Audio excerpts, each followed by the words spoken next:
reanuda la sesión. Vuelvo a solicitar de los miembros de la comisión su aquiescencia a esta modificación en el horario y, al mismo tiempo, agradezco a nuestra compareciente, a doña Ángeles Jaime de Pablo, presidenta de la Asociación de Mujeres Juristas TEMIS, la disponibilidad que ha tenido para adelantar su presencia esta tarde en nuestra comisión. Y paso, por lo tanto, a presentarla, porque efectivamente vamos a celebrar a continuación la comparecencia de la presidenta de TEMIS. TEMIS es una organización, como ustedes conocen, no gubernamental, que trabaja para promover la igualdad jurídica entre mujeres y hombres, desarrollando todas aquellas acciones que garanticen la efectividad de los derechos de las mujeres, impulsando propuestas de cambio de las normas jurídicas que atenten contra sus derechos. Fue fundada en el año 1987 y, según dice su propia página web, lo fue por un grupo de abogadas, y cito textualmente, conmovidas por el ensordecedor silencio de las mujeres maltratadas para denunciar ante las autoridades y la ciudadanía la indefensión que padecían y exigir ante los tribunales la tutela judicial efectiva de los derechos de las mujeres. TEMIS trabaja, por lo tanto, para alcanzar una sociedad paritaria y desarrolla diferentes programas para el estudio y análisis de la discriminación de género, para la formación jurídica, da apoyo legal y programas de asistencia jurídicos gratuitos para mujeres y también tiene numerosos informes y publicaciones sobre la materia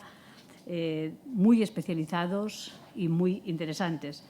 Es, por lo tanto, muy grato para mí dar la bienvenida a su presidenta, a doña Ángeles Jaime de Pablo, agradecerle sinceramente su colaboración con esta comisión al participar en la sesión de hoy y, sin más preámbulo, doña Ángeles, tiene usted la palabra. Pues muchas gracias, presidenta María Jesús. Y, bueno, muchas gracias por haber invitado a TEMIS a esta comisión especial para exponer cuál es nuestra visión sobre los retos y carencias pendientes, también sobre los logros realizados en la implementación de las medidas adoptadas en su día en el Pacto de Estado. Y agradecerles igualmente a sus señorías la continuidad en estos trabajos, en lo que me ejemplifica el compromiso institucional de esta Cámara con la erradicación de la violencia, con el impulso de políticas públicas por parte de todas las administraciones y con la promulgación de medidas legislativas específicas, recabando para ello, y eso es un especial mérito, pues la experiencia, el conocimiento que podamos aportarles desde la sociedad civil. La erradicación de la violencia de género, como ustedes saben, es un principio y un valor inexcusable en cualquier Estado democrático y ha de continuar siendo uno de los principales objetivos de la acción del Gobierno, de las administraciones públicas y también de la sociedad en su conjunto. En este sentido, garantizar el derecho a una vida libre de violencia de género a todas las mujeres y a sus hijos e hijas, en tanto derecho fundamental, principio rector de los poderes públicos y garantía de respeto de la dignidad humana y del libre desarrollo de la personalidad, ocupa un lugar central de actuación de las distintas políticas públicas y de los futuros desarrollos normativos en el marco del Pacto de Estado. El Pacto de Estado, que se realizó en ambas cámaras legislativas en 2017, renovó el consenso para mejorar la normativa vigente y su aplicación práctica. Desde que TEMIS, la anterior presidenta, compareció hace 4 años,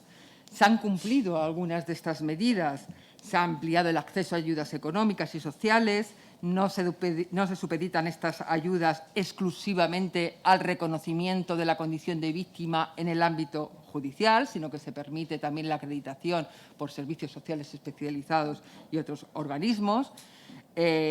No se supedita tampoco este reconocimiento a que la víctima ostente una residencia legal en nuestro país y se han puesto en marcha nuevos recursos, como un recurso de orfandad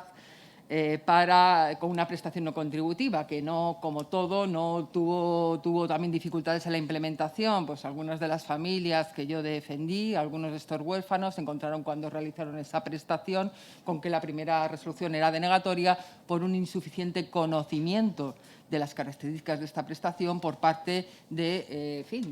funcionarios y funcionarias que estaban en ese momento, diciendo que no existía esa prestación, lo cual nos tiene que llamar la atención sobre la necesidad de que las medidas legislativas vengan acompañadas de su difusión y conocimiento a quienes luego tienen que aplicarlas en la práctica. Se ha posibilitado la asistencia psicológica a menores expuestos a la situación de violencia y está ultimándose una nueva norma cuyo objetivo, como ustedes saben, es reforzar la protección de los menores frente a todo tipo de violencia, también de la que hoy nos ocupa aquí. También se están, en cartera, se están elaborando, se están confeccionando los textos para abordar, para extender esas previsiones de integralidad que tuvo la Ley Orgánica 1/2004 a otras manifestaciones de violencia, como la violencia sexual o la violencia por explotación sexual en la trata y la prostitución. En este sentido, también, y eso es lo que hacemos en Temis, extendemos la mirada a otros proyectos legislativos procurando que sus previsiones supongan un avance en la erradicación de la violencia o por lo menos no empeoren la situación anterior y que no haya un retroceso en protección o incremento del riesgo de victimización. Voy a hacer una mención muy rápida a dos de estos proyectos, uno que yo creo que se va a plantear con menos tiempo aquí en las cámaras y otro que, que está previsto que tenga un mayor recorrido en el tiempo hasta que se presente en las cámaras. El caso de la Ley de Eficiencia Procesal. Una ley de eficiencia procesal que se insiste, sobre todo desde el Poder Judicial, que es impostergable. Se insiste en que una especie de idiosincrasia española es un carácter litigador que colapsa a los juzgados y se pone el foco en los medios alternativos de resolución de conflictos, en la mediación, que efectivamente es algo que puede evitar acudir al procedimiento judicial y puede producir una mayor satisfacción de las pretensiones de las partes. Pero cuando hablamos de violencia de género, hay que evaluar los riesgos que puede tener la implementación de esta ley, que va a exigir, en el caso de cualquier asistencia, cualquier recurso a los juzgados, cualquier interposición de demanda, tiene que venir acompañada, para poder ser admitida a trámite, de una certificación de haber acudido previamente a un servicio de mediación. Como decía, puede incrementar este caso, si se sigue exigiendo ese recurso previo a la mediación, el riesgo de sufrir agresiones. ¿Y por qué decimos esto? Porque, tal y como se afirma en las distintas macroencuestas realizadas a instancia de la Delegación de Gobierno, la mayor parte de las mujeres que padecen violencia por parte de sus parejas o exparejas no denuncia. En la última macroencuesta de 2019, conocida en 2020, se indica que el 28,7% de las mujeres que han sufrido violencia física, sexual o miedo de alguna pareja es la que denuncia, y este porcentaje es muy similar a la macroencuesta de 2015. Nos dice también la macroencuesta que el motivo de denunciar obedece a distintas causas: miedo al agresor, a que no la crean, vergüenza, necesidad económica, minimización del acto de violencia sufrida, rechazo a ocasionar algún mal a su pareja, dependencia de esta pareja. Y es una evidencia que los procesos de familia, y eso lo sabemos en los despachos, suelen ser utilizados por mujeres que quieren poner fin a la situación de violencia, pero no quieren denunciarla. En el caso de que las mujeres vayan a un servicio de mediación, la mediación se rige por un principio de confidencialidad, de manera que no puede acreditar, no puede informar el mediador en esta certificación si la razón de poner fin a ese proceso de mediación es porque haya detectado algún indicio de violencia o haya constatado que existe esa violencia. En Temis también dudamos de que la persona que realiza la mediación, porque muchas de las entidades, de los departamentos, de las universidades, algunas privadas que forman en mediación, son a su vez a veces negacionistas de la violencia de género y han promocionado e informado en constructos como el síndrome de alienación parental, al que luego me referiré, con lo cual también dudamos de que tengan esa capacitación suficiente para detectar indicios de violencia que pongan fin a la mediación y que encaminen a la mujer que tiene indicios de haberlo sufrido a otro, directamente a la protección en un juzgado de violencia. También tenemos temor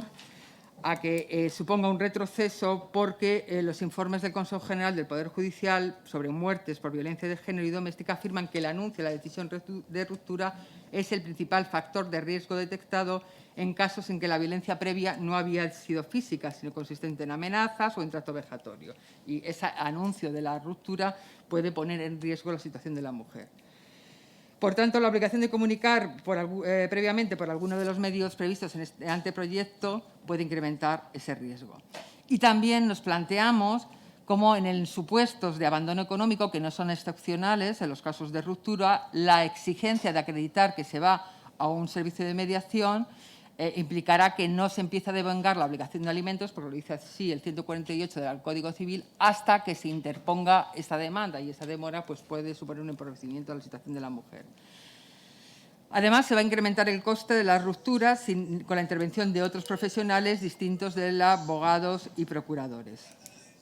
Y tampoco es aventurado augurar que el desgaste de una negociación prolongada, unido a la sintomatología, ansiedad, depresión, que están relacionados con procesos de ruptura, lleve a aceptar acuerdos claramente desventajosos que ahonden en la desigualdad de partida de mujeres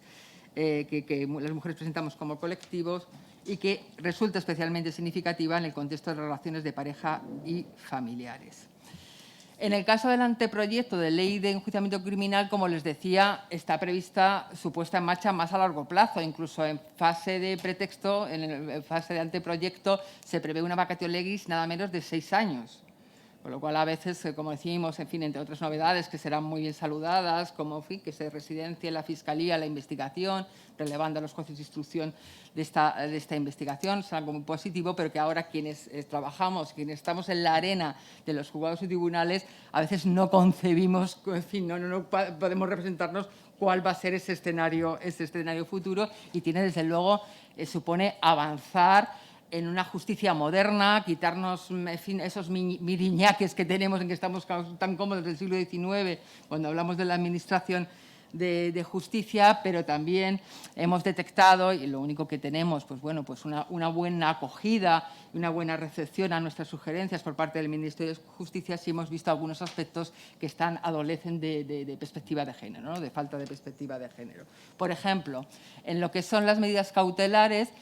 actualmente, en el anteproyecto de ley de enjuiciamiento criminal, se prevé que se tienen que revisar cada 3 meses las órdenes de protección, lo cual pues, supone pues, en fin, la consiguiente angustia de las mujeres que creen que, bueno, que unas medidas cautelares que les ha proporcionado una paz tengan que estar en cuestión cada 3 meses. La prueba constituida no se impulsa con el carácter decidido, por ejemplo, que sí lo hay, sí se hace en el proyecto de ley de infancia y adolescencia. Y algunas garantías procesales también, en fin, se ven afectadas, y esperemos que, bueno, pues esos defectos, esa perspectiva se vaya un poco incorporando a lo largo de la tramitación y la formulación. Quiero ahora referirme, en fin, no queriendo sobrepasar el tiempo, que he tratado de ajustarlo a que estaba previsto, quiero referirme a la cuestión de la educación, que en el Pacto de Estado se ponía en el eje número 1 como algo importantísimo, como un eje fundamental, un ámbito fundamental para la erradicación de la violencia.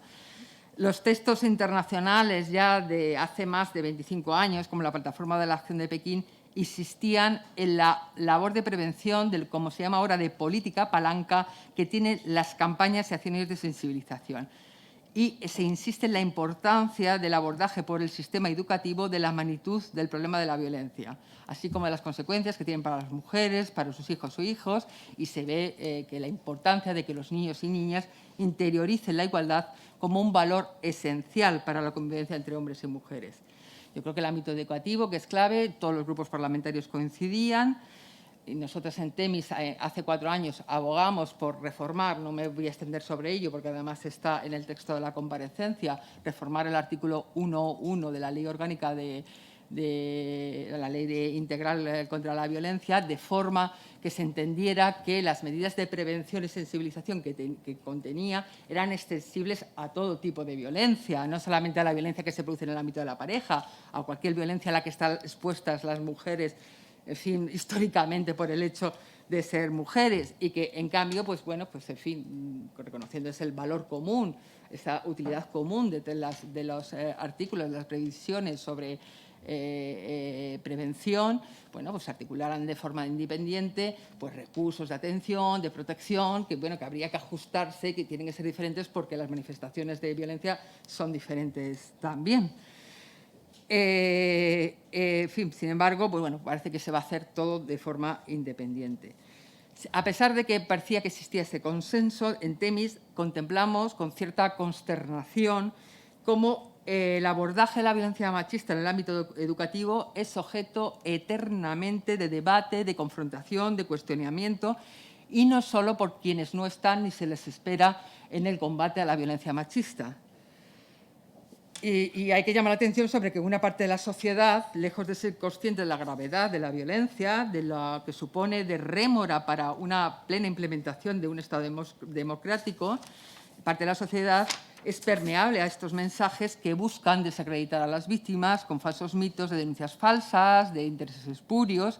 y lo que es más grave, estas voces de la sociedad, pues bueno, tratan de minimizar la dimensión y gravedad de la violencia. Un avance en ese sentido es, vuelvo al anteproyecto de Ley de Protección de la Infancia y la Adolescencia, es las previsiones que están en el artículo 4, precisamente, de promoción de la igualdad de trato de niños y niñas mediante la coeducación y el fomento de la enseñanza en equidad y la deconstrucción de los roles y estereotipos de género. Es importantísimo desde la primera infancia, que es fundamental para que los niños y las niñas empiecen a interiorizar el valor y las pautas de relación en igualdad, ¿no? Relación en igualdad sin esos estereotipos y que hay cosas de niños y que puedan desarrollar libremente su personalidad pues, a través del juego. Pero claro, hay una cuestión que todavía hay pendiente, que es la implementación de la educación afectiva y sexual, que para Temis es impostergable, porque entendemos que así se propicia y se apuntala la labor que desde las familias realizamos en la educación de nuestros hijos e hijas. Porque nuestros hijos e hijas tienen que interiorizar que los derechos humanos son un pilar básico de la convivencia democrática y deben tener presente en todo momento que esos derechos rigen también en las relaciones familiares, en las relaciones de pareja, en las relaciones laborales y, por supuesto, en un ámbito tan importante de la actividad humana como es la sexualidad.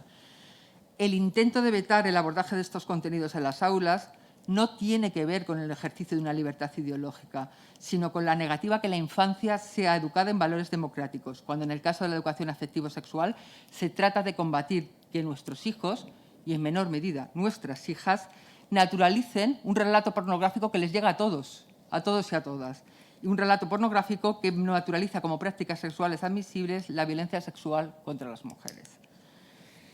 Entendemos que para garantizar e implementar estas medidas en el ámbito educativo siguen vigentes todas aquellas medidas que están en el Pacto, informe anual del Consejo Escolar de Estado sobre cuáles son las medidas implementadas, integración en los materiales y contenidos curriculares de la igualdad, de la lucha contra el sexismo, de la educación sexual, implementación de las orientaciones técnicas internacionales sobre educación en sexualidad que la UNESCO ha publicado en 2018 y que se deben hacer llegar no solamente al alumnado en el sistema educativo, sino también a aquellos chavales, a aquellos adolescentes que están fuera del sistema educativo a través de actividades extraescolares. Desde luego es necesario la formación del profesorado y la función,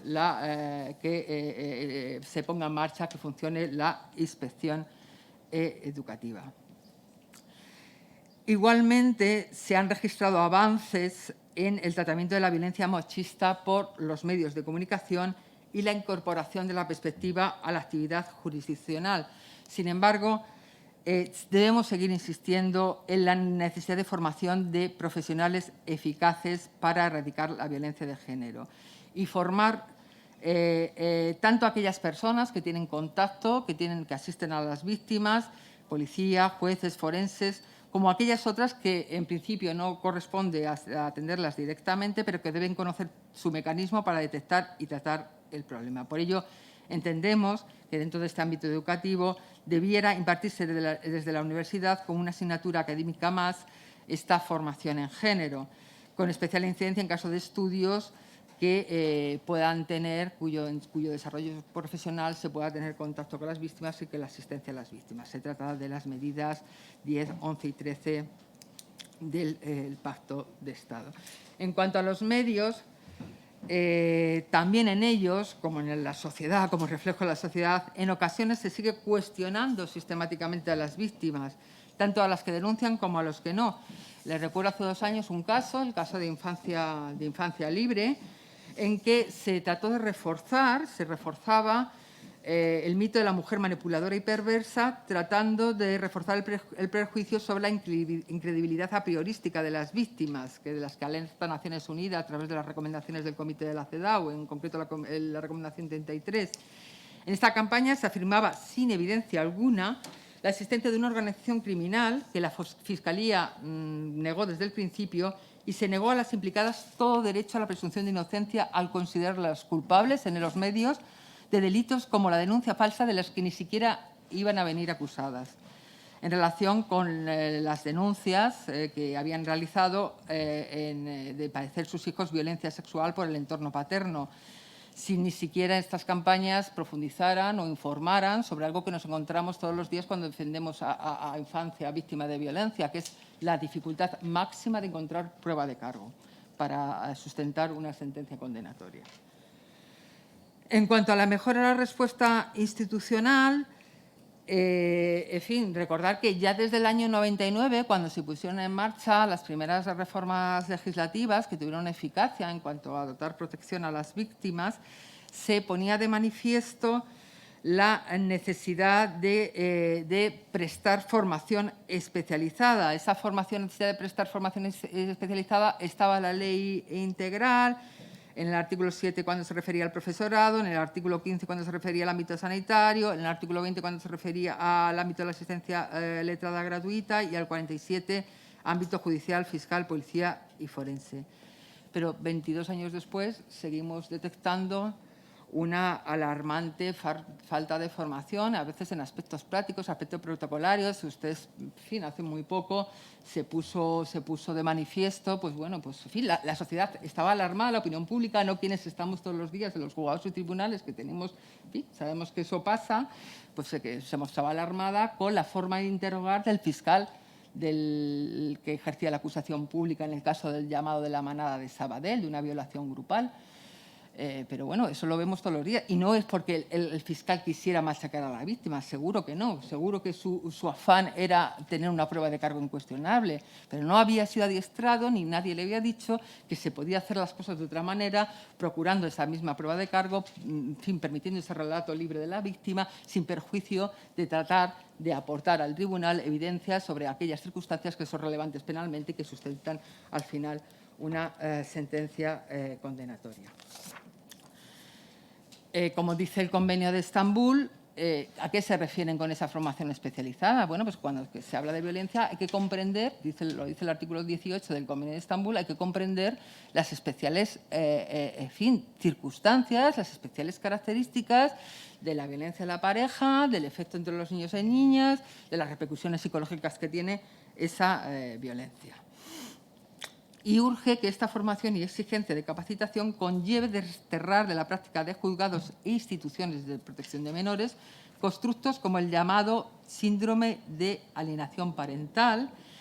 que, aun ocultando esta denominación, sigue operando en sede judicial y que inspira, con su falso diagnóstico de inducción materna de manifestaciones de menores y su terapia de arrancamiento del entorno materno, figuras impulsadas desde los mismos sectores, como en fin hemos visto en Temis, y les haré llegar también el segundo informe, figuras que se han ido impulsadas por estos mismos sectores, como es la coordinación de parentalidad, sobre algunos de ustedes hemos mantenido alguna reunión para informarles de esta materia.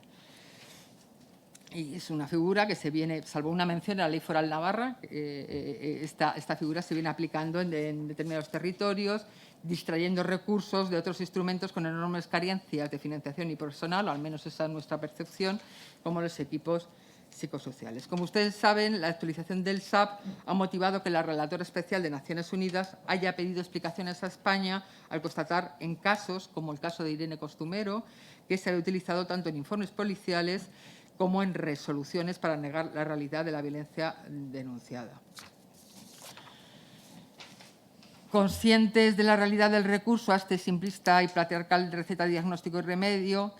el que es el SAP, cuando como abogadas tenemos que asesorar a las madres ante estos casos, ante, en fin, evidencias tampoco irrefutables de violencia sexual, ante violencia en el ámbito de la pareja, física, psicológica, con difícil prueba de cargo o con, en fin, sometida desde luego, como siempre, a la valoración discrecional de la prueba por parte de juzgados y tribunales, pues muchas veces cuando tenemos que asesorarlas ante la ausencia de pruebas físicas inequívocas, con frecuencia las enfrentamos a un dilema, que es que denunciar a veces implica arriesgarse a una mayor desprotección y vulnerabilidad. En fin, yo creo que también en el caso de Juana Rivas, que hoy ha sido noticia, también podríamos hacer una reflexión. Sería muy extenso y tampoco tenemos tanto tiempo, una reflexión sobre cómo opera este constructo del SAP, ¿no? Pero, desde luego, sí que se saluda y celebramos desde Temis que en el proyecto de Ley de Protección de Infancia y Adolescencia aprobado por el Congreso el 14 de abril se contenga la prohibición de la aplicación del SAP. Otras medidas están pendientes serían muy útiles, pues unidades especializadas policiales que funcionen las 24 horas,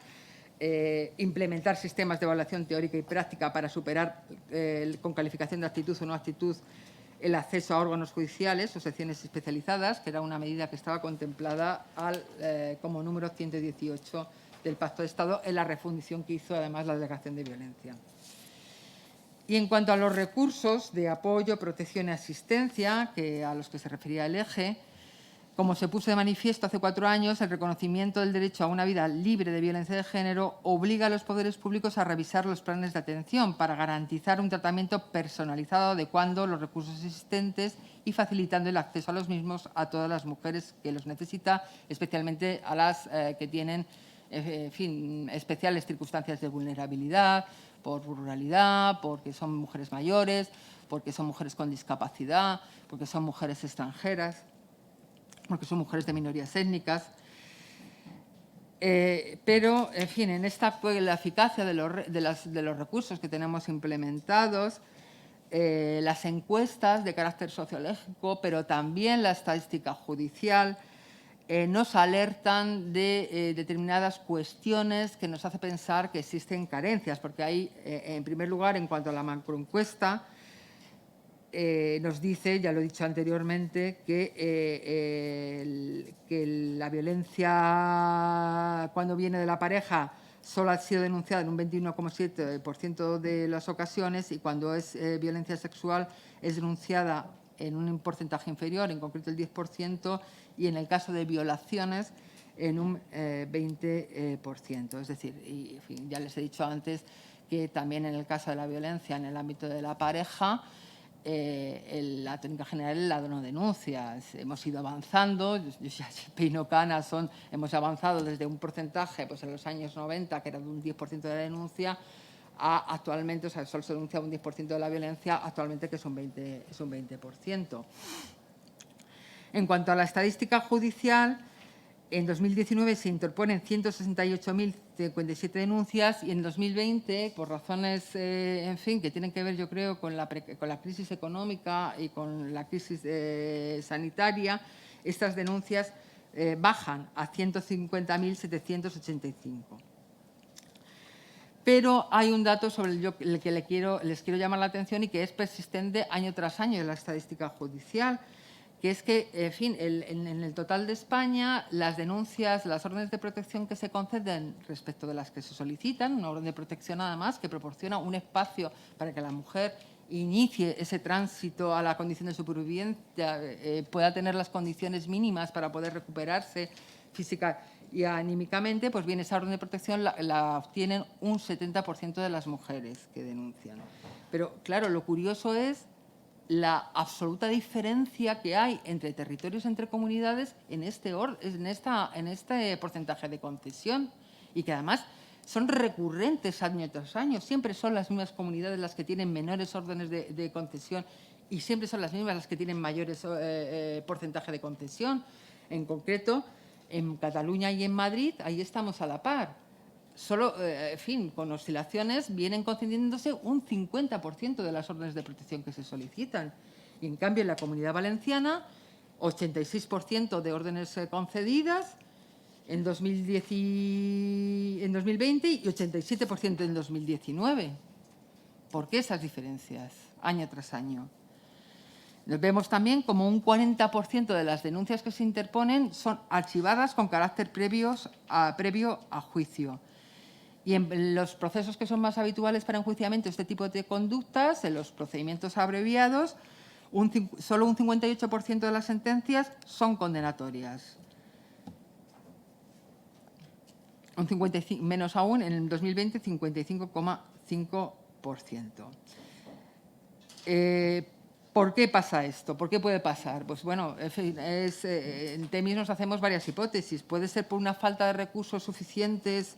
de atención psicológica, cuando nosotras estamos convencidas, por lo que vemos en los despachos,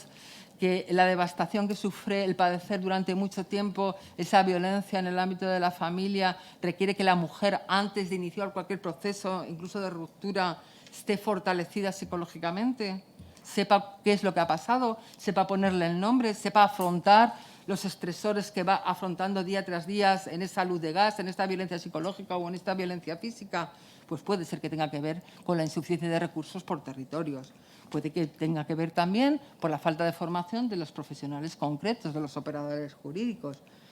Y puede que tenga que ver también, y está pendiente de hacerse un estudio al respecto, con deficiencias en la coordinación entre recursos y órganos de protección. Porque, bueno, se lo habrán dicho más veces, gran parte de los fondos del Pacto de Estado no han sido aplicados a los fines que estaban previstos. En ocasiones, pues esas dificultades, esa falta de aplicación de los fondos puede haber venido de la prohibición que existía de que se aplicaran los fondos a recursos estables que ya existían.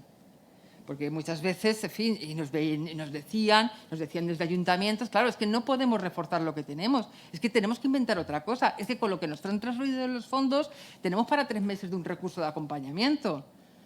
Esto yo creo que no era el sentido y no era el objetivo que se quería con la financiación de las medidas del Pacto de Estado. Ante estas diferencias para los territorios, desde Temis formulamos, y lo hemos hecho en distintos foros, la necesidad de la promulgación de una legislación básica estatal que, en fin, permita en cada territorio adaptar a las características, pero que establezca las bases sobre contenido, ratios y estándares de calidad de los servicios de atención social, psicológica, inserción sociolaboral, jurídica, fomentando estabilidad de los recursos y programas desarrollados tanto desde el sistema público como desde las organizaciones de mujeres, con previsiones, como no puede ser de otra manera, específicas para garantizar la extensión, accesibilidad y adaptación de estos servicios a factores del propio territorio y también de la necesidad de atender a factores de interseccionalidad, de mayor vulnerabilidad, discapacidad, minoría étnica, extranjería. Esta cuestión ha sido subrayada por el Comité Grevio, que ustedes saben que es el que evalúa el cumplimiento de las previsiones del Convenio de Estambul, en el informe que fue resultado de su visita a finales del año 2019 y que conocimos en enero de este año 2021. El Comité Grevio llama la atención sobre que los mecanismos de cooperación entre el Gobierno central y los gobiernos autonómicos deben ser utilizados para definir las prioridades de actuación a nivel autonómico dentro de los límites del Pacto de Estado, reconociendo así que se tienen en cuenta las necesidades específicas de cada una de las poblaciones autonómicas, pero al mismo tiempo se tiene que garantizar que la utilización de los fondos no se puede dejar absolutamente a la discrecionalidad. El Comité Grevio pone un ejemplo de que si se cree que es importante los recursos de protección, pues habrá que garantizar que los recursos van a esos sistemas de protección y no, por ejemplo, a campañas de sensibilización. Pero el Comité del Grevio, y aquí también quiero llamar la atención, ha puesto de manifiesto las extremas dificultades que tenemos organizaciones no gubernamentales como Temis, por ejemplo, en dar continuidad a esos programas de asistencia jurídica gratuita que venimos desarrollando desde hace más de 30 años, que son programas demandados por la sociedad, que son valorados y que son complementarios del sistema de asistencia jurídica gratuita que se presta desde los colegios de abogados a través de los sistemas del turno de oficio. Pues bien, estos programas, como el programa de FADEMUR, como programas que están muy consolidados, de asistencia psicológica a las víctimas, como el que desarrollan Mujeres para la Salud,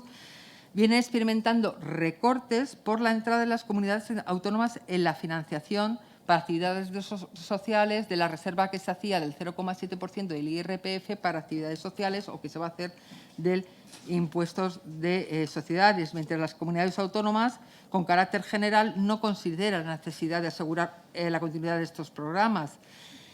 Por ejemplo, nosotras, en un aspecto que llevamos atendiendo pues, desde el año 93, porque consideramos, como ha hecho ahora recientemente el Tribunal Supremo, en una sentencia de Vicente Magro, que Vicente Magro ha sido ponente de marzo del 2021, consideramos que el impago de las pensiones es violencia económica contra las mujeres. Pues bien, este programa de asistencia ha experimentado este año un recorte del 80%. Y bueno, si el gremio llama la atención sobre ese aspecto, también lo hace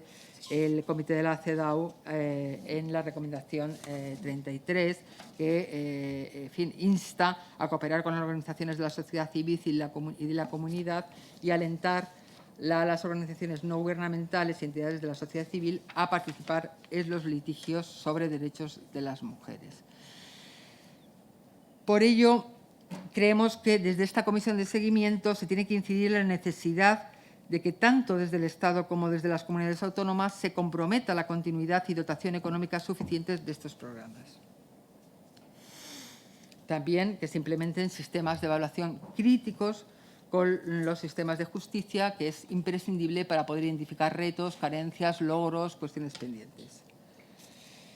Si no, pues bueno, en fin, podría ponerles miles de ejemplos de lo que veo en los juzgados, en mi práctica judicial. Pues hace 6 años y además, en fin, de forma como si ya estaba vigente en muchos ordenamientos jurídicos del entorno, se tipificó el delito de acecho, que es el delito de acoso, que es el hostigamiento, el que una persona, pues en fin, normalmente son víctimas preponderantemente las mujeres, acosa a otra con llamadas insistentes, haciéndole simular que compra productos que no compra, haciéndole aparecer como ofertante de servicios de prostitución, presentándoselo todos los días en su casa, en fin, lo que vino definido en el Código Penal cuando se introdujo el tipo como un delito de hostigamiento. Pues, por ejemplo, en la práctica, cuando se defiende este tipo de casos, nos encontramos con muchísimas dificultades para unificar en un solo procedimiento cada una de las denuncias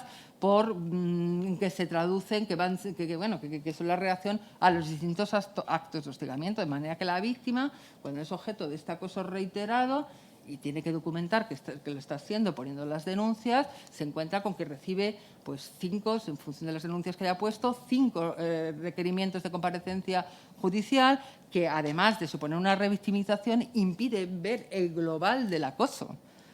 Impiden ver el global del acoso, ¿no?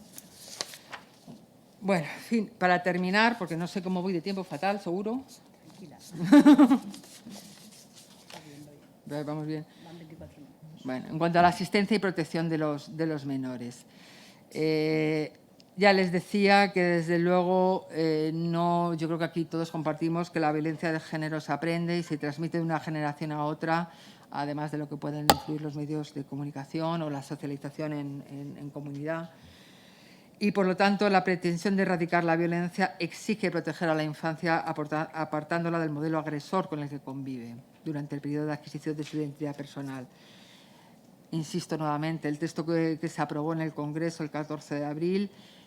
da cumplimiento a las medidas que quedaban pendientes del Pacto de Estado en cuanto a protección de los menores. Prohibición de visitas de los menores al padre en prisión por violencia, suspensión del régimen de visitas en todos los casos en los que el menor hubiera presenciado, sufrido o convivido con manifestaciones de violencia, impedir la adopción de la custodia compartida,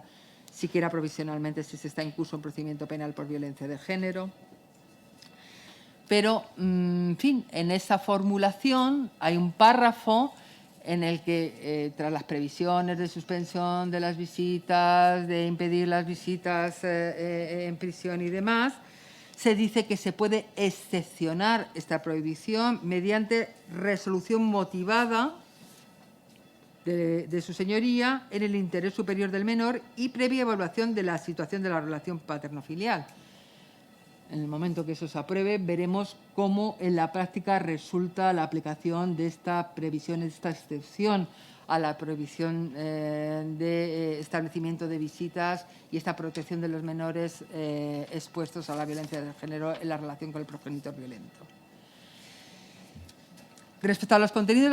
de la Ley de Protección de Infancia y Adolescencia frente a la violencia, también quiero llamar la atención, puesto que ustedes son la Cámara que finalmente tiene la última palabra en realizar estas enmiendas, en formular enmiendas y aprobar enmiendas, sobre la reformulación del artículo 156 del Código Civil, que incluye la fijación o modificación de la residencia habitual como una cuestión que han de adoptar por acuerdo los progenitores no privados del ejercicio de la patria potestad. Vamos a ver, residencia habitual es un término muy amplio. Residencia habitual se puede referir al país, pero se puede referir al domicilio concreto. Entonces yo, y en nombre de Temis, en la reflexión que hemos hecho sobre esta previsión legal, les exhorto a que esta previsión no suponga un instrumento para ejercer violencia de control y para vulnerar el derecho fundamental a la libre fijación de la residencia. Y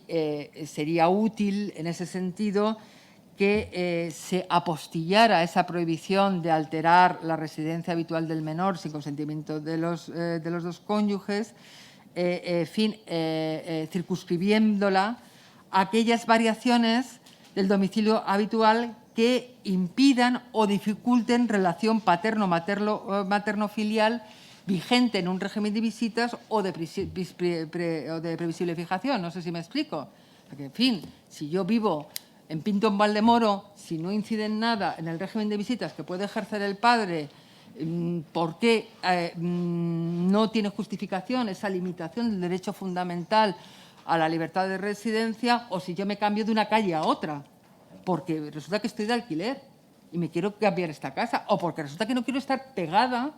a quien, ha tenido un comportamiento abusivo durante la convivencia y que la cercanía, excesiva cercanía, puede propiciar ese ejercicio de la violencia o ese hostigamiento. Entonces, que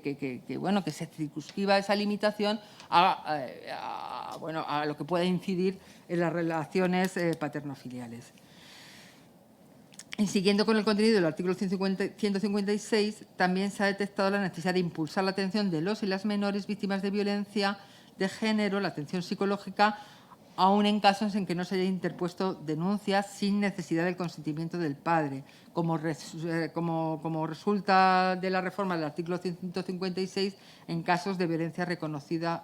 judicialmente. ¿Cómo se puede hacer esto? Pues bueno, en lugar de este reconocimiento judicial de la violencia, acudiendo a la información que pueda proporcionar un servicio especializado dentro de la asistencia social integral, un servicio de atención a las víctimas. En cuanto al eje 5, el impulso de la formación de los distintos agentes. La verdad es que es algo que ha obsesionado en el pacto, que nos obsesiona también a nosotras, a pesar de los avances que desde luego no se pueden negar, porque se ha de incluir expresamente la formación de judicatura y fiscalía tanto en las pruebas de acceso como en la promoción y mantenimiento. Formación en perspectiva de género, erigiéndose el género en instrumento analítico en el marco de las directrices internacionales, por ejemplo en la CEDAW o en el Convenio de Estambul. Y además hay ejemplos positivos, como les decía últimamente. Una de ellas fue la sentencia del Tribunal Supremo en el caso de La Manada, en que su ponente, Susana Polo, pues asumió directamente los convenios de Estambul y los plasmó en la resolución. Utilizó terminología que aludía a la violencia histórica estructural, que denominamos violencia de género o violencia sexista. Y, lo más importante, interpretó con esa perspectiva de género que exigimos la realidad de los hechos y de la violencia ambiental que implicaban, no solo para descartar la existencia de cualquier consentimiento, sino para subsumir estos hechos en el delito de violación. Todo lo contrario que fue en la sentencia del juzgado de lo penal de Juana Rivas, que, bueno, una exacerbación penológica tremenda, menos mal que el Supremo ha corregido una de ellas, que era sancionar por 2 delitos de sustracción en lugar de como se hacía sistemáticamente en todas las audiencias y en todos los juzgados de lo penal, que es por 1. Ya les he dicho que en Temis llevamos desde muchos años denunciando que el impago de pensiones es violencia económica. Pues bien, jamás nos habíamos visto una resolución que cuando son los 2 menores afectados por un impago, condenara por 2 delitos de violencia, de delitos de impago de pensiones, sino por 1. Pero es que además, en fin, es que era un compendio de falta de perspectiva de género. Entre otras cosas, por ejemplo, negaba, en fin, aplicaba de alguna manera, eso también se hizo en el proceso en Italia,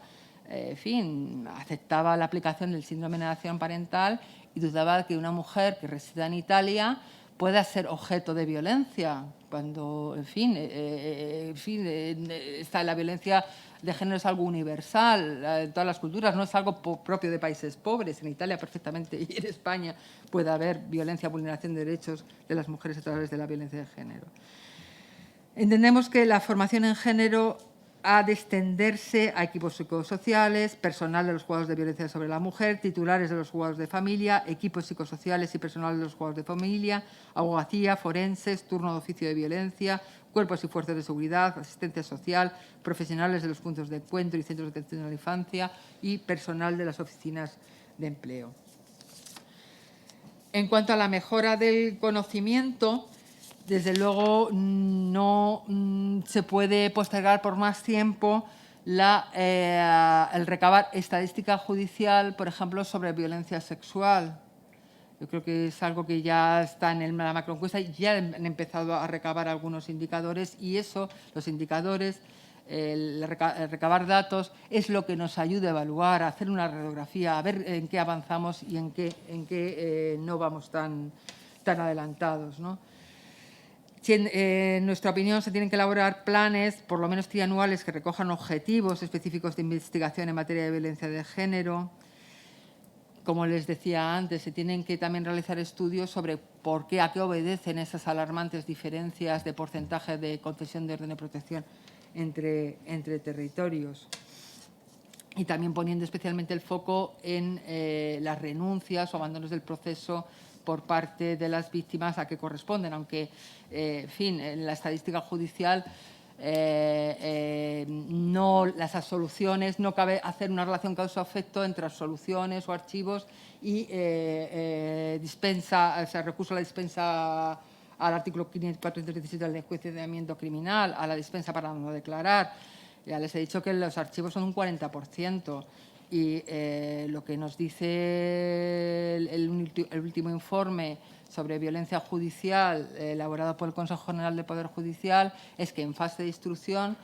las víctimas deciden no declarar en un 10% y en fase de juicio pues otro 10%, con alguna oscilación, 12, 9. Entonces, bueno, pues no solamente tiene que ver, pero habrá que ver cuando la mujer desiste del procedimiento. Por último, me quiero referir a la atención sobre la que llamaba la atención el Pacto de Estado a otras manifestaciones de violencia de género y en especial a la violencia sexual y la violencia a través de la trata y la explotación sexual. En relación a la ley de garantía de la libertad sexual y la ley de trata, además de previsiones que son imprescindibles de asistencia integral y protección a las víctimas, creemos que se ha de identificar, abordar y eliminar las causas profundas y desalentar la demanda que fomenta todas las formas de explotación de mujeres y niñas a través de la trata, incluyendo, desde luego, la demanda de prostitución ajena, la pornografía no consentida y que naturaliza violaciones y el turismo sexual. Así como avanzarse también en evitar la cosificación y sexualización de mujeres y niñas. Creemos que han de mantenerse las menciones que contiene ahora mismo el anteproyecto, la formulación actual del anteproyecto, en cuanto a sancionar toda forma de proxenetismo y tercería locativa. Porque en Temis entendemos, lo sabemos desde hace muchos años, porque hemos defendido a muchas mujeres en situación de prostitución, que son objeto de graves vulneraciones de sus derechos, que son mujeres asesinadas en mayor proporción, que son mujeres apaleadas, que son mujeres que, además de la violencia que supone el propio ejercicio de la prostitución, están expuestas de manera terrible a muy graves vulneraciones de derechos humanos. Entendemos que con prostitución no habrá jamás libertad sexual para las mujeres, y no solo por las que se ven obligadas por precariedad económica, eso decía Clara Campoamor, lo dijo en el año 31, cuando combatió una regulación de la prostitución que se pretendía con, en fin, para garantizar la sanidad de la condición, la salud de las mujeres. Realmente lo que se trataba de garantizar era la salud de los usuarios de prostitución. Y dijo que, desde luego, no hay ninguna libertad en el ejercicio de la prostitución cuando vienen abocadas las mujeres por precariedad económica. El sistema prostitucional es fundacional y fundamental para el sistema patriarcal. Sin él no se explica que a las mujeres se nos haya negado históricamente la libertad sexual, el placer sexual también, y que se nos haya conceptuado como mercancía destinada al consumo sensual exclusivo de un varón en el matrimonio o al consumo colectivo por parte de los varones en la prostitución. Tampoco se explica, sin prostitución, que fuera una práctica habitual exigir a mujeres que querían promocionar sus carreras artísticas, sus carreras profesionales, sus carreras laborales, exigirles el precio del sometimiento sexual en fenómenos denunciados, por ejemplo, con el Me Too. Y se explica también que un magistrado y político negacionista de la violencia clamara contra esa sentencia a la que he aludido antes, la sentencia del Tribunal Supremo del caso de San Fermín, indicando que para los varones únicamente habría relaciones sexuales seguras en la prostitución, donde no hay consentimiento ni se les espera. Mire, para Temis la prostitución no es libertad sexual ni trabajo, es patriarcado y esclavitud para las mujeres. Por último, hay que abordar la protección frente a esta violencia económica que es el impago de pensiones, como ha dicho recientemente el Tribunal Supremo, porque no solamente priva de recursos a los menores, sino que exige al progenitor que los tiene consigo en custodia a llevar un exceso en su esfuerzo de cuidado y atención hacia los hijos, privándose de atender sus propias necesidades para cubrir las obligaciones que no verifica el obligado al pago. Eso, la verdad, yo lo he experimentado. Uno de los primeros casos que llevé cuando hace 30 años me incorporé a Temis fueron estos casos, mujeres, y recuerdo esas mujeres que en fin, mujeres trabajadoras, no lo siguiente, que, en fin, no había horas para trabajar, para atender a sus hijos, mujeres con un desgaste tremendo. Mujeres que en su mayor parte han fallecido prematuramente por ese agotamiento que les supuso pues ese trabajo excesivo, no solamente de cuidados, sino de trabajo fuera del hogar, para poder paliar, para poder compensar esa falta de contribución del obligado al pago. Una muestra de solidaridad con estas víctimas que venimos reclamando desde Temis es el aumento de las prestaciones de 100 euros mensuales a 200 y más allá de las 18 mensualidades hoy contempladas, en el Fondo de Garantía de Pensiones que se estableció allá por la anterior crisis económica, en el año 2007, que también es aquí, que se estableció en momentos de crisis, puede explicar que fuera un poco tan magra la protección que ofrecía, ¿no? Y, bueno, en fin, porque el Fondo además de Garantía de Pensiones además permite que cuando el Estado adelanta esas prestaciones pueda, en el caso de que vea que el obligado al pago tiene recursos, puede repetirle, puede, en fin, recuperar el dinero adelantado. Pero, como les dijimos hace 4 años, y quiero finalizar con ello, ninguna modificación legislativa producirá en la práctica una mejora y avance en la lucha para erradicar la violencia ni en la protección de las víctimas para asegurar y acelerar su tránsito a la condición de supervivientes, sino va acompañada no solo de medidas presupuestarias, sino también de una voluntad firme y decidida de los operadores jurídicos para aplicar los derechos y garantías que para su protección se formulen en los textos legislativos. Muchas gracias por su atención. Muchas gracias, las preguntas. Señora Jaime de Pablo. Tienen ahora, efectivamente, la palabra los grupos parlamentarios. Inicia el turno el Grupo Parlamentario Mixto. Tiene la palabra la senadora Martín Larred. Gracias, presidenta. Bienvenida y muchas gracias por su intervención, señora de Jaime. La verdad es que es una temática pues, quizá que más especializada y con más conocimiento y sobre todo una gran aportación la que nos ha hecho en su intervención. Estoy de acuerdo con usted en que es necesario un sistema educativo, concienciación e interiorización, sobre todo. Es la base fundamental para ayudar a ese cambio de concienciación y que se pueda luchar contra este problema.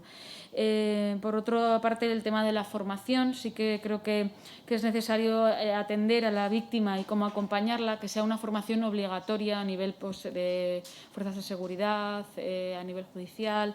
que no sea algo porque hagan de forma voluntaria, sino que sea obligatorio, es un conocimiento que deben de tener desde el primer momento que tienen contacto con ellas. Y sí que me gustaría preguntarle si puede informarnos cómo afecta la ley de la protección de datos para proteger a las víctimas. Y creo que por lo demás nada más. Sí, también totalmente de acuerdo con usted que el que tengan que hacer varias comparecencias la víctima hace que todavía sea más duro el procedimiento y todo el proceso que tienen que vivir, y que quizá eso también se podría ayudar a que no fuera tan reiterativo. Muchas gracias. Gracias, señoría. No está ninguna representante de los grupos parlamentarios, ni de Ciudadanos, ni del Grupo Nacionalista en el Senado. Tiene la palabra por el Grupo de Izquierda Confederal el senador Martínez Zuriona Barrenechea. Gracias, presidenta, y gracias también, señora Jaime de Pablo. Ha sido francamente un placer escucharle. Yo quería hacerle, una pregunta muy concreta. Desde Temis han hablado ustedes con alguna de las organizaciones políticas que estaban en el Congreso debatiendo la Ley de Protección de la Infancia, en concreto en relación con la modificación del artículo 156, porque si lo han hecho y no ha salido allá, pues es inútil que aquí lo volvamos a poner encima de la mesa, créame, aunque le parezca mentira.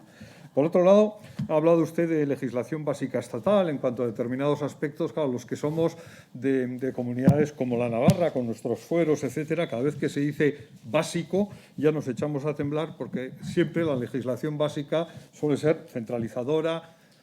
uniformizadora y por desgracia, siempre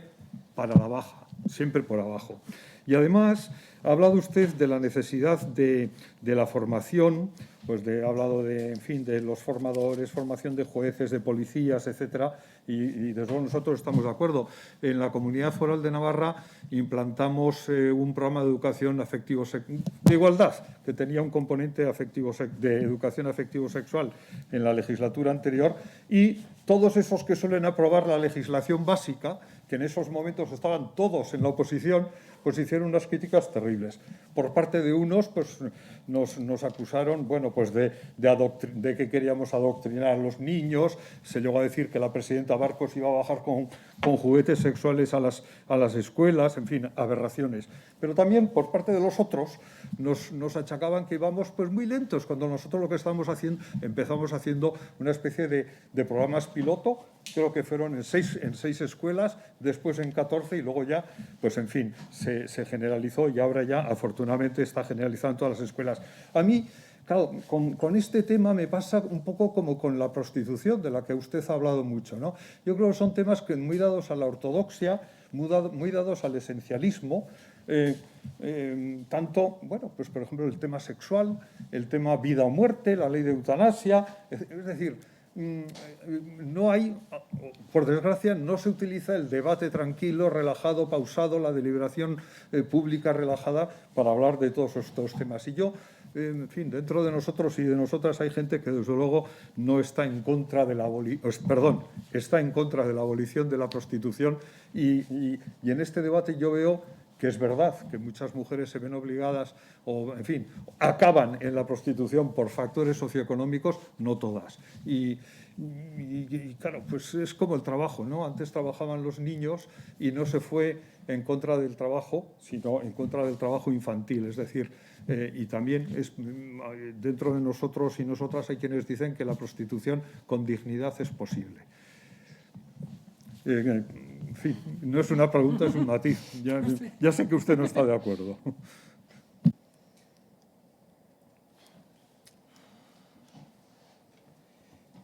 Sí, gracias, señor senador. Sí, terminó el señor. Correcto. Pues muchas gracias.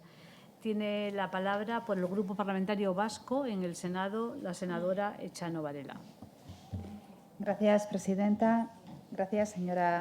Jaime de Pablo. Y agradecerle, hola,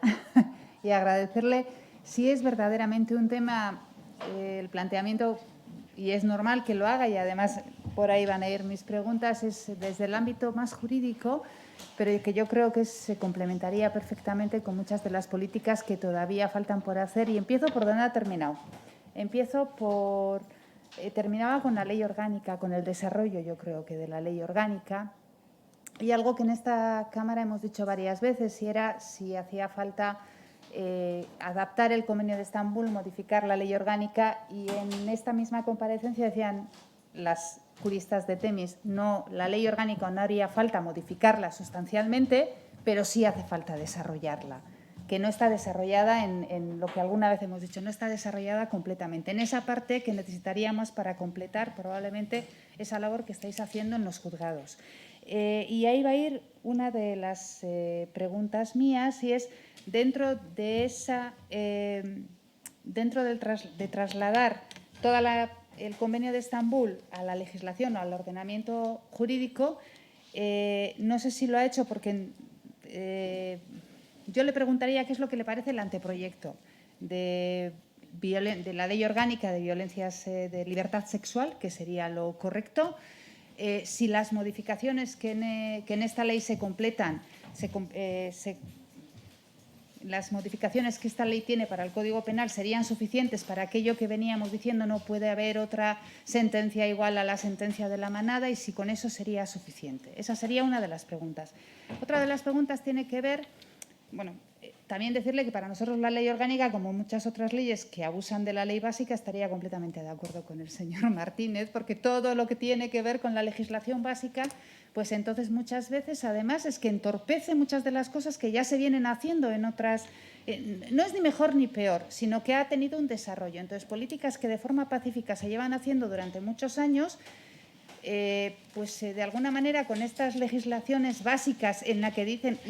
uniformizan o digamos vamos a establecer un nivel básico para todas las comunidades autónomas, nosotras creemos que el camino sería hacerlo a través de las conferencias sectoriales, acordar a través de las conferencias sectoriales cuáles serían esos mínimos que tienen que tener todas las políticas de igualdad. La segunda pregunta vendría por algo que también ha apuntado, y es por el Pacto de Estado y por los fondos del Pacto de Estado. Todas las comunidades que han pasado por aquí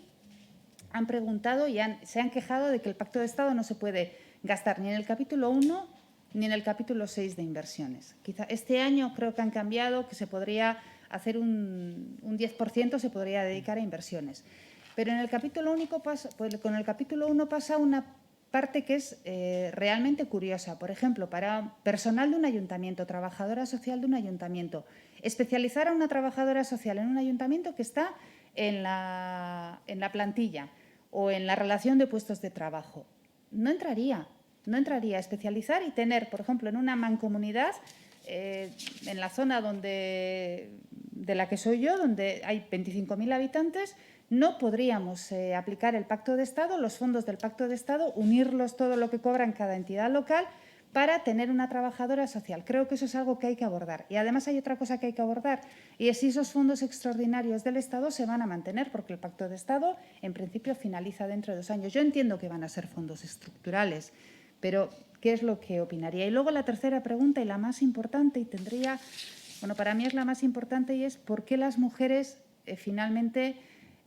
no denuncian? Y yo creo que la responsabilidad no está en que las mujeres no denuncien, sino que no se encuentran con un sistema que las acoja. Y ha dicho, yo creo que una cosa muy importante, y es un debate que hemos tenido muchas veces, por lo menos en la parte donde yo me he movido, y es el empoderamiento de las mujeres para que puedan saber efectivamente a qué se enfrentan cuando van a un procedimiento judicial. Porque decir a una mujer que denuncie si no va a tener un acompañamiento suficiente, si no va a tener un asesoramiento suficiente, creo que es llevarla a un camino o a un recorrido de sufrimiento. Y esa sería mi pregunta. ¿Qué nos podría aportar algo más? Y darle las gracias por toda la información que nos ha dado. La vamos a estudiar, la vamos a mirar toda, aquella incluso en la que podamos tener algún problema, pero le agradezco mucho la sinceridad y la honestidad con la que nos ha hecho su planteamiento. Gracias, señoría. Por el Grupo Parlamentario Popular en el Senado tiene la palabra la senadora Alós López. Gracias, presidenta. Bienvenida, señora Jaime. Muchas gracias por su intervención, aunque en algunos ámbitos tendré que leerla con un poco más de detalle, que nos pasa con todos los comparecientes, porque al final es poco tiempo y se dicen muchas cosas. Pero sí me gustaría incidir en algunas cuestiones que he visto de su trabajo que están desarrollando y algunas cuestiones que han surgido ya en esta propia comisión con otros comparecientes, también sobre todo del ámbito judicial. En concreto, quería preguntarle, porque he visto en su página web, en la página web de su asociación, que han presentado alegaciones al anteproyecto de la Ley de Enjuiciamiento Criminal. Y he visto además que esta misma semana, el jueves, hacían un webinar precisamente para hablar del papel en lo que recoge en este anteproyecto de ley, de la repercusión de que la Fiscalía sea la responsable de la instrucción en los casos de violencia de género, cómo va a repercutir. Algo le he intuido que no se avanzaba en positivo, pero bueno, quería ver si podía explicarnos un poquito más en ese sentido. Y me gustaría saber también, en este anteproyecto, si cree que queda resuelto el tema de la dispensa de declarar, del artículo 416 de la LECRIM, que sale de forma recurrente como una de las cuestiones que más perjudica en los procedimientos para conseguir condenas a los agresores de violencia de género, precisamente porque las mujeres se ven impotentes a la hora de declarar contra sus agresores y con esta dispensa pues parece que se agarran ahí, ¿no? Por otro lado, tanto en la Fiscalía General del Estado, en la memoria del 2019, como en la fiscal que intervino de sala, que compareció también en esta comisión en el pasado mes de febrero, se hablaba también de la falta de juzgados especializados en violencia de género. Y creemos, y yo creo que todos estamos de acuerdo, en que es fundamental que todo lo que tenga que ver con este asunto se lleve por gente especializada que haya sido formada efectivamente para ello y que tenga todos los medios necesarios. Por ejemplo, a mí me llamó la atención cuando nos comentó que, por ejemplo, en Barcelona, a ver, yo soy una ciudad pequeña, pero que en Barcelona no haya un juzgado de violencia de género, pues especializado, nos llamó la atención. Hablaba también de la falta de financiación de los fondos del Pacto de Estado, aumentar plazas para satisfacer o mejorar las guardias de violencia de género. Y en ese sentido yo le quiero comentar, porque sí que ya se ha hablado, del tema de cómo se ejecutan los fondos del Pacto de Estado. Se ha visto claramente de forma reiterada que tanto las comunidades autónomas como en este caso, que afectaría a lo que es el Estado en sí, en el Departamento de Justicia, que se pudieran invertir en capítulo 1 y también en capítulo 6. Pero en este caso, en capítulo 1, fundamental, si lo que necesitamos es más personal para fomentar este tipo de juzgados. Y también las oficinas de atención a las víctimas, que ayudan muchísimo, pero que parece que se avanza poco, que están en las capitales de provincia y que además, y hemos visto que, por ejemplo, cuando hablábamos en una conferencia anterior y en otros momentos, que en una buena parte de las víctimas no viven en capitales de provincia, sino que son en otro tipo de ciudades que a lo mejor no tienen esos medios, ¿no? Y que de alguna forma pues, sería necesario también fomentar la creación de esas oficinas y ver dónde se pueden ubicar. Y me gustaría si comparten esta opinión y esta preocupación y cómo ven que podamos afrontarlo. Por otro lado, también se ha hablado en esta comisión de las oficinas de valoración forense integral, de la importancia que tienen estos informes para la correcta valoración del riesgo y que en muchos casos o no se hacen o tardan muchísimo. Se hablaba, he visto creo que es en la memoria de la Fiscalía General del Estado, que tardan incluso varios meses. Y precisamente esta fiscal nos hablaba de que es un tema fundamental que la unidad de valoración forense integral esté en cada juzgado de violencia de género y que estén además durante las guardias, porque su inmediatez les posibilitaría mejorar el ámbito de pedir las órdenes de protección. Hablaba usted antes de la falta de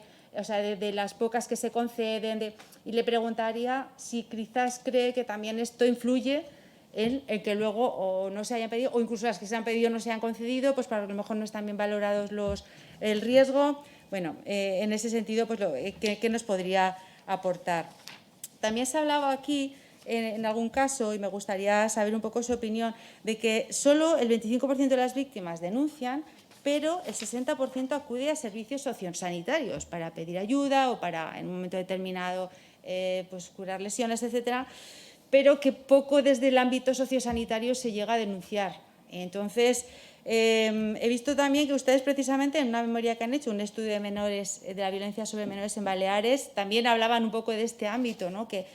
¿cómo podemos hacer, cómo creen que podemos hacer para que desde estos ámbitos, al final, ese tema de la confidencialidad, bueno, pues al final esto es un delito público, así se consideró la Ley 1/2004, ¿cómo podemos evitar que esto ocurra? Se hablaba precisamente esta fiscal de que hay un protocolo ya avanzado en Andalucía,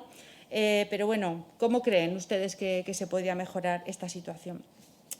Presidenta, no sé cómo voy de tiempo. Si me quedan un par de cuestiones más para plantear. Muy rápido. Vale, bueno, pues en cuanto al tema de la guía de buenas prácticas para la toma de la declaración a las víctimas de violencia de género, que se elaboró en noviembre del 2018 por parte del Consejo General del Poder Judicial, me gustaría saber si creen que, bueno, 2018, estamos de 2021, si cree que se ha avanzado algo en este Código de Buenas Prácticas, porque siempre hablamos del tema de la formación a la hora de que las personas que forman parte del ámbito judicial mejoren esa acogida y esas sensaciones que la mujer tiene que tener de protección también en el ámbito judicial, que creemos, como ya se ha hablado antes, que es fundamental, o sea, que no se sienta acorralada y muchas veces casi intimidada, ¿no? Pero no solo por ser víctima de violencia de género, es que cualquier persona que tenemos que acudir en un momento determinado en nuestra vida a un juzgado, la verdad es que impresiona, pues en una situación como esa, creo que mucho más. ¿Cree que con este Código de Buenas Prácticas, que yo realmente creo que es muy acertado, se ha ido avanzando, ha ido mejorando o se quedó en un cajón guardado y no se ha aplicado? Y por otro lado también me gustaría saber, también en esa guía hablaba de incidencias en la instalación y funcionamiento de los dispositivos telemáticos. Me gustaría saber si se han mejorado, también porque daba algunas pautas de mejora en ese sentido y si tiene información un poco por su trabajo, si funcionan mejor. Y luego, por último, ya terminar, si cree que la situación que se ha dado en el ámbito de la pandemia, que ha paralizado los procedimientos,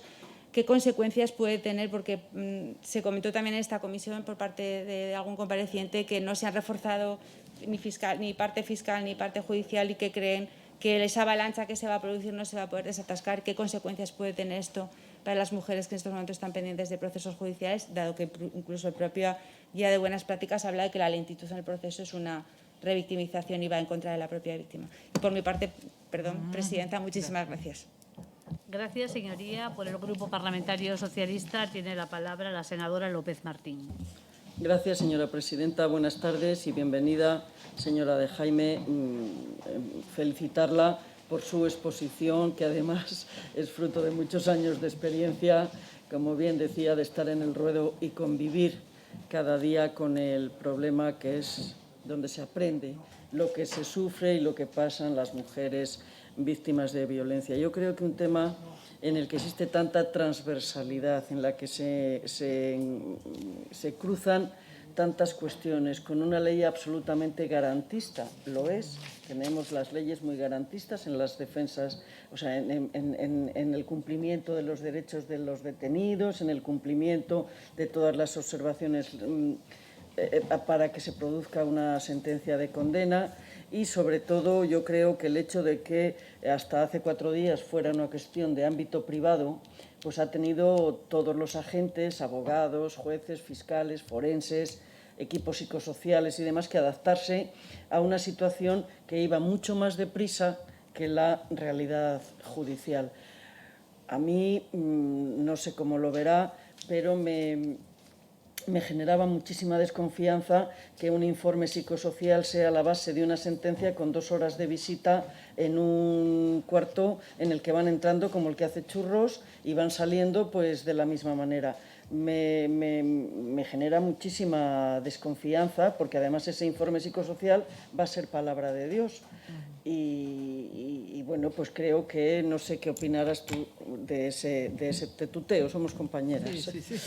No sé qué opinarás de ese tipo de cuestiones. Y luego, bueno, se han hecho muchísimas preguntas de todo tipo, pero a mí sí que me gustaría saber qué opinas de que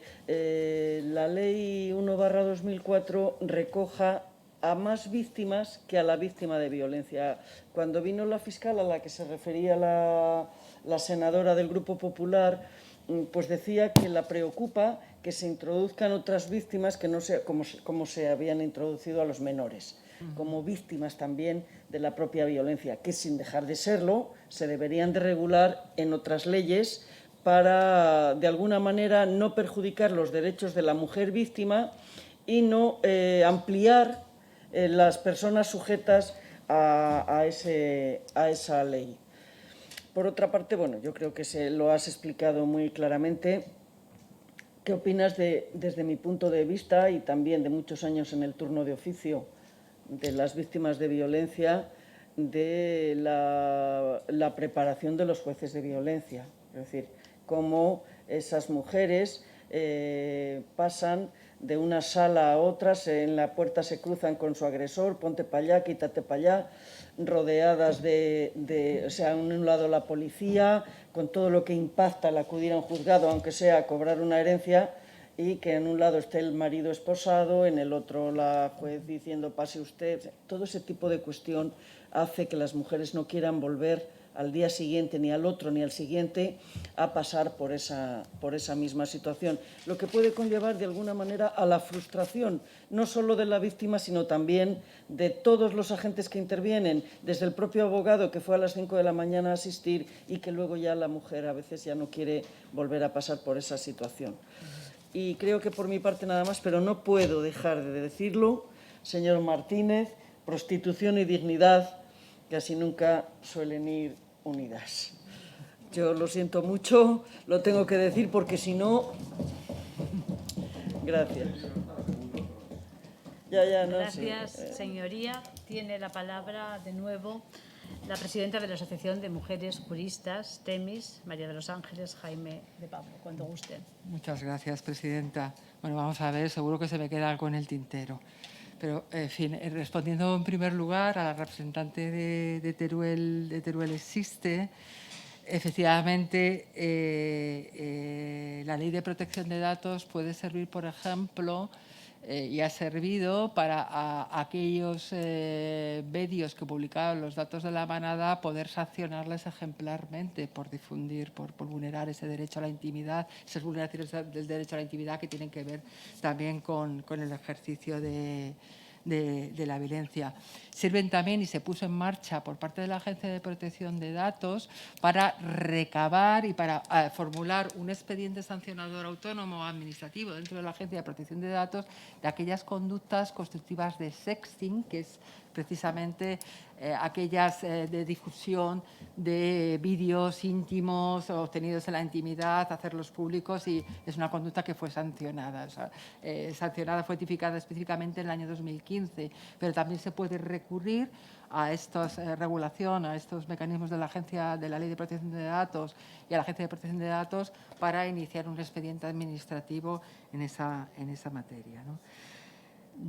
En fin, vamos a ver. Bueno, al representante de Geroabay, bueno, mire, en fin, es que, claro, en cada sitio llueve de una manera. Yo no sé si en Navarra, en el País Vasco, pues a lo mejor una legislación de mínimos en qué les puede perjudicar, pero le aseguro que en muchos territorios, por ejemplo, serviría para que hubiera, como no hay en otros sitios, realmente se implementara las unidades de valoración forense integral a las que aludía la senadora Auslos del PP, por ejemplo. Serviría para que, por ejemplo, tuviéramos unos ratios de mínimos que, bueno, que pudiera superar porque, bueno, pues porque es la voluntad de esa comunidad autónoma y demás, que pudiera mejorar esas previsiones mínimas. Pues bueno, pues bien, pero es que tenemos el convencimiento de que muchos territorios, seguramente no en los suyos, de los que ustedes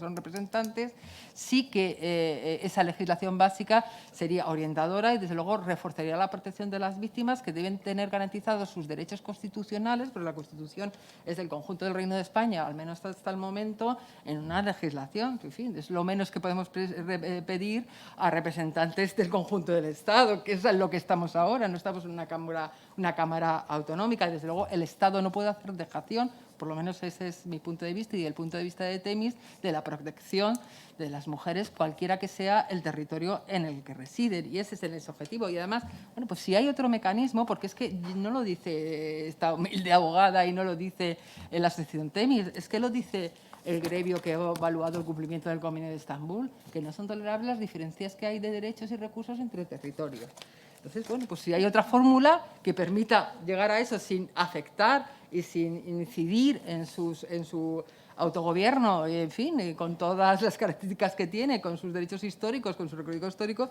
pues estupendo, pero esperamos esas formulaciones. Esperamos esas formulaciones.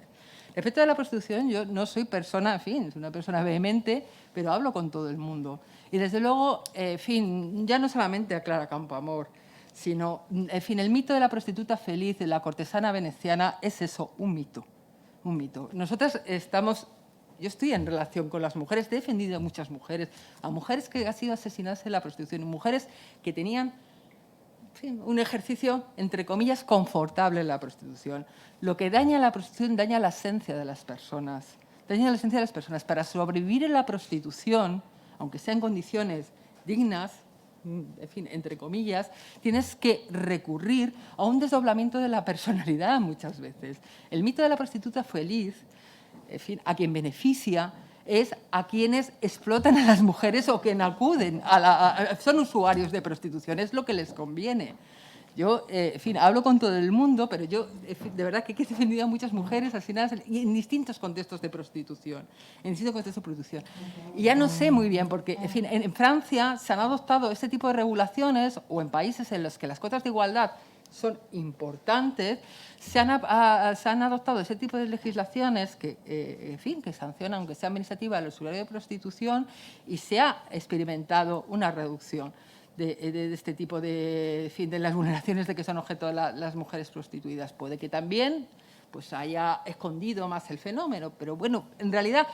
en general han supuesto avance. Y en los sitios, por ejemplo, en algunos Länder alemanes o en Australia, en los que había, o en la misma Holanda, que había una regulación de la prostitución, ninguna mujer se ha querido inscribir ni visualizar que ella estaba realizando una actividad que es infamante, que es estigmatizadora, porque, en fin, a todas las mujeres se nos apela con las 4 letras de la vergüenza, a todas.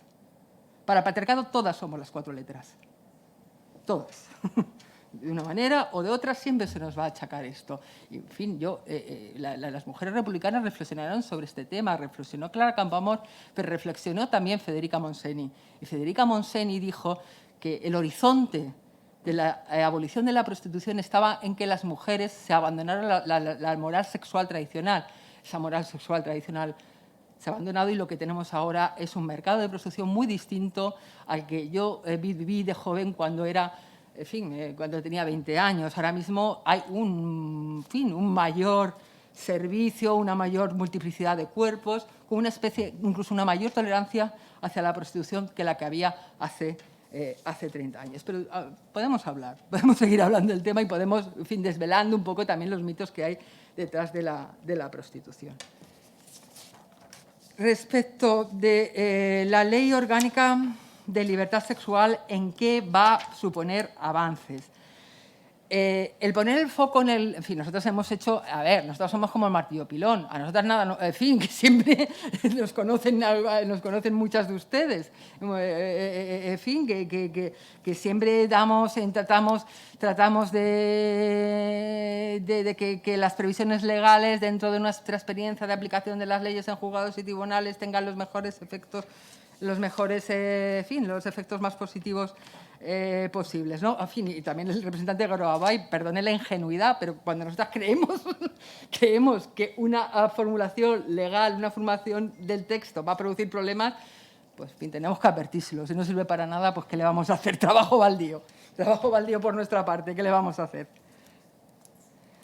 En cuanto a la ley de libertad sexual, yo no sé si lo preguntaba la senadora de qué va a suponer. No, era la representante de Dolores Callán, que del Partido Nacionalista Vasco. Bueno, pues ya les he dicho que yo, la verdad es que a veces solamente, y ya es una experiencia de unos cuantos años, a veces el poner negro sobre blanco, pues una formulación legal tiene efectos, pero otras veces vemos cómo se diluyen los efectos que pretendíamos en la práctica judicial. Es cierto que, en fin, que efectivamente lo que diferencia una actividad sexual consentida de otra no consentida es la falta de consentimiento. El consentimiento ya era eje de la política de sanción de la violencia, la política criminal de sanción de la violencia sexual. Pero lo que se trató de poner de manifiesto era desterrar del imaginario común que la violencia sexual tiene que estar acompañado de una fuerza irresistible, y que la resistencia por parte de la mujer es la clave que hay que investigar o que hay que aportar prueba de cargo, y eso estaba más que en la ley, estaba un poco en el imaginario. También en el imaginario a la opinión pública rechazaba que actos terribles como el de la manada, violaciones en grupo, se pudieran calificar como abusos, ¿no? Y también llamaba la atención sobre aquella violencia que no es desmesurada, pero que, cuando defiendes has visto muchos casos de violencia sexual, ves que cuando no se recurre a la violencia es porque no se necesita, porque ya las condiciones son suficientes para que el sujeto, para que el agresor sexual pueda conseguir sus propósitos, ¿no? Entonces, bueno, el poner el eje en el consentimiento yo creo que es bastante importante para llamar la atención de que estamos ante delitos contra la libertad sexual y que ya se ha desterrado continuamente aquella patriarcal concepción de la honestidad que hasta hace 30 años era la que configuraba estos delitos, ¿no? Yo creo que la ley de libertad, en fin, nosotros tenemos también algunas objeciones. Nos parece que también rebaja muchísimo, la actual formulación rebaja muchísimo las previsiones. Es verdad que existe como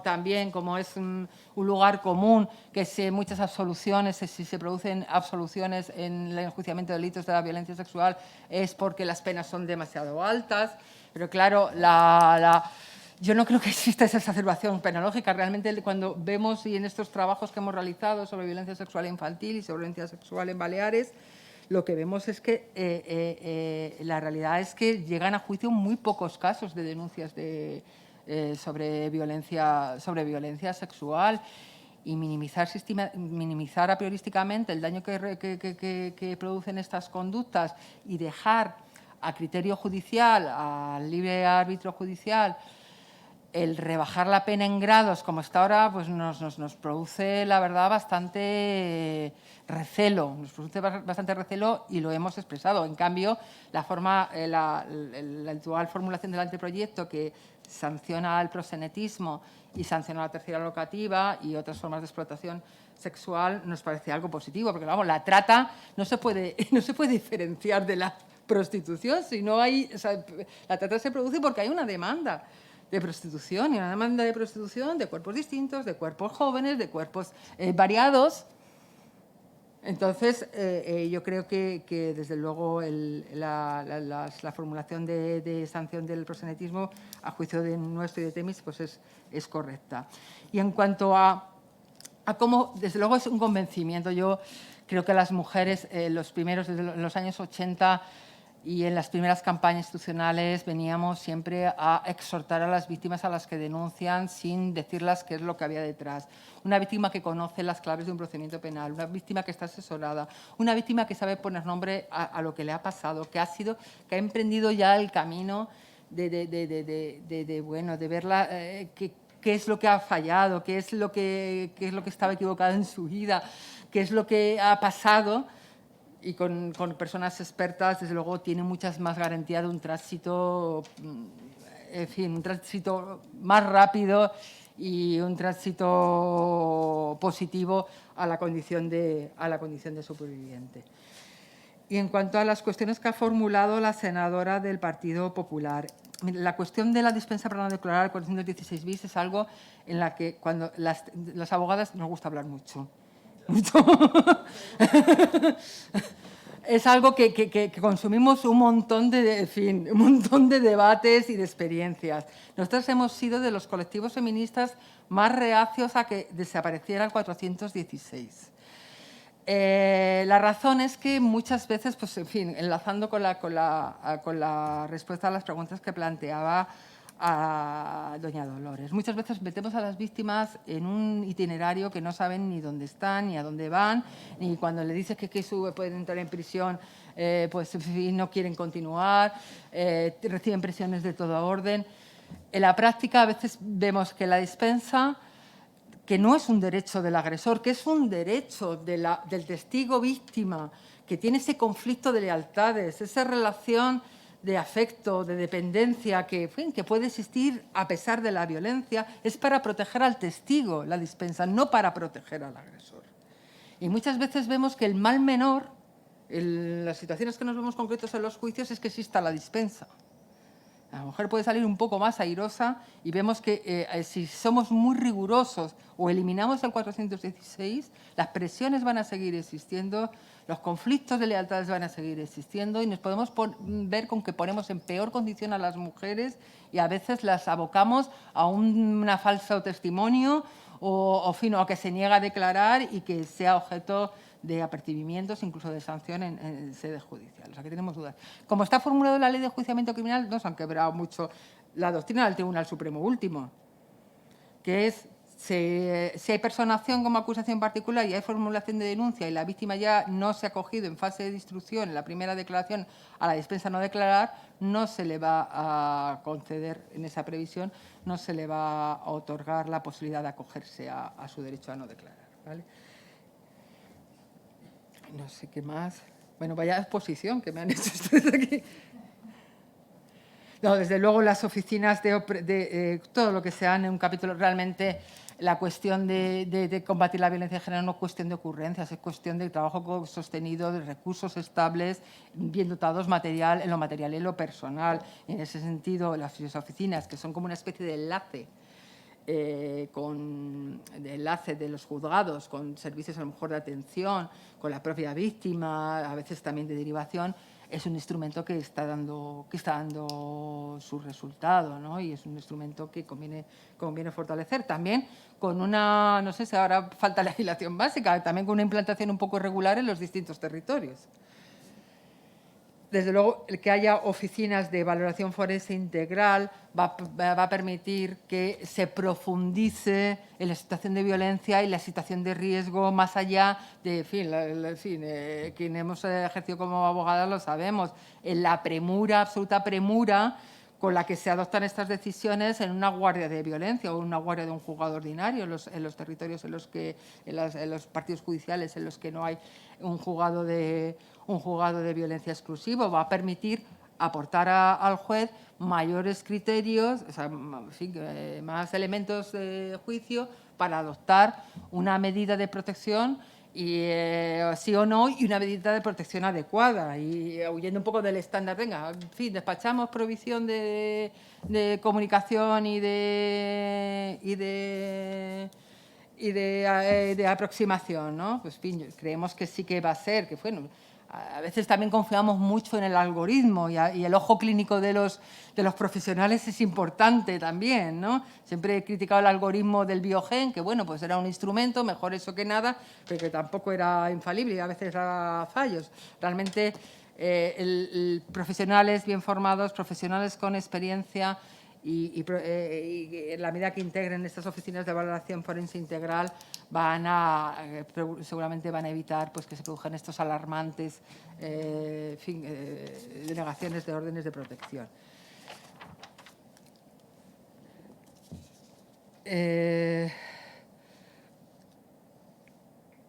Bueno, en fin, en cuanto el apoyo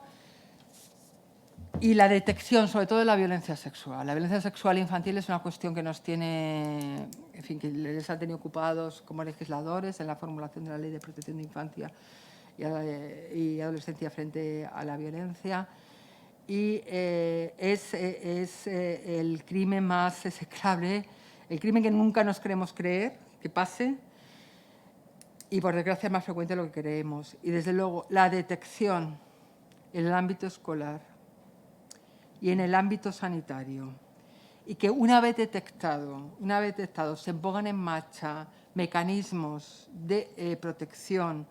especializados, de servicios especializados de atención a la infancia, de recuperación, de acogida, de, en fin, de lo que necesite esa menor o ese menor sometido a violencia. Desde luego es un presupuesto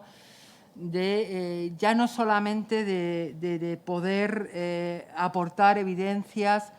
de que ha acaecido esa violencia sexual a un juzgado tribunal para que imponga una sanción, sino también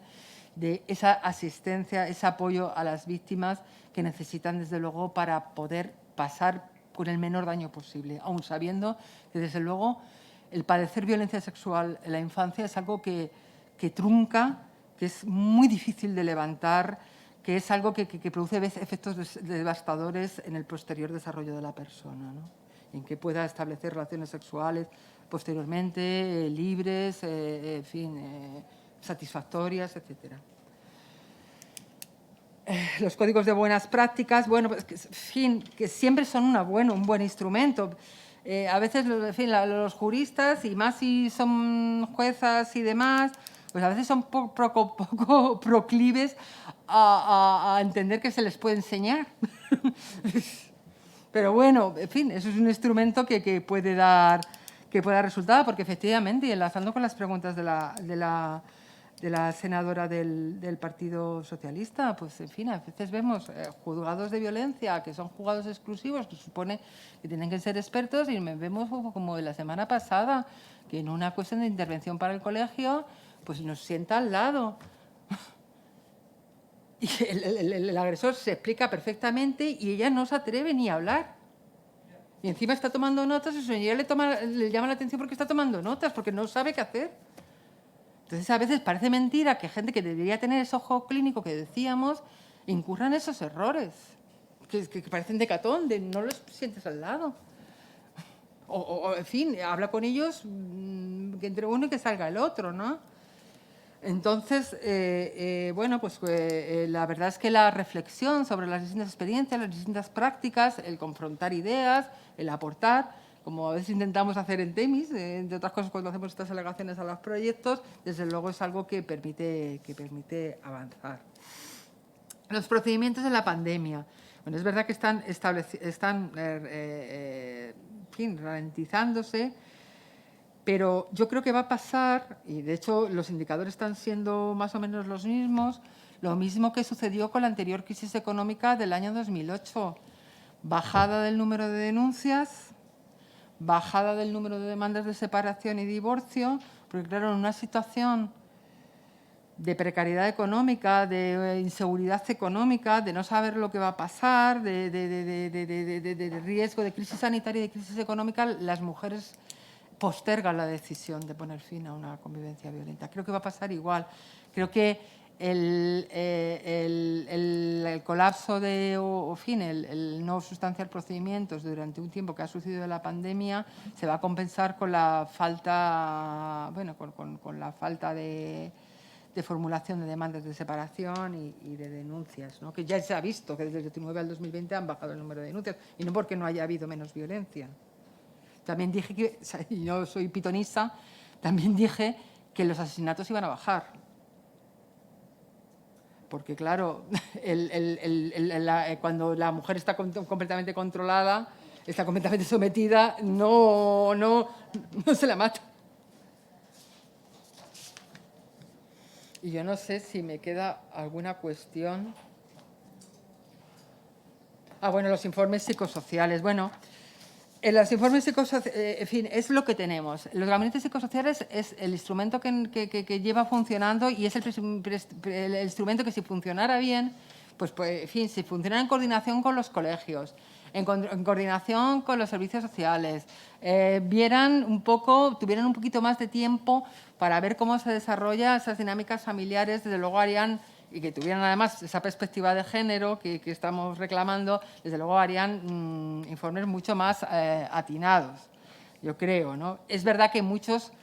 con esto de la cortedad de la extensión, más o menos, muchos profesionales y muchos profesionales tienen un ojo clínico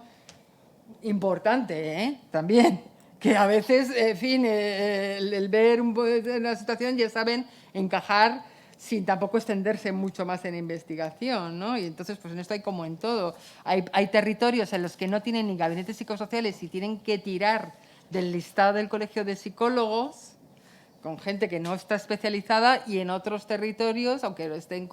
en fin, será necesario dotarlos más personalmente, pues sí que funcionan, ¿no? Funcionan mejor, ¿no? Y yo no sé si alguna cuestión, si no me disculpan, ¿eh? Me disculpan si alguna cuestión, o me lo dicen ahora, si la he pasado por alto.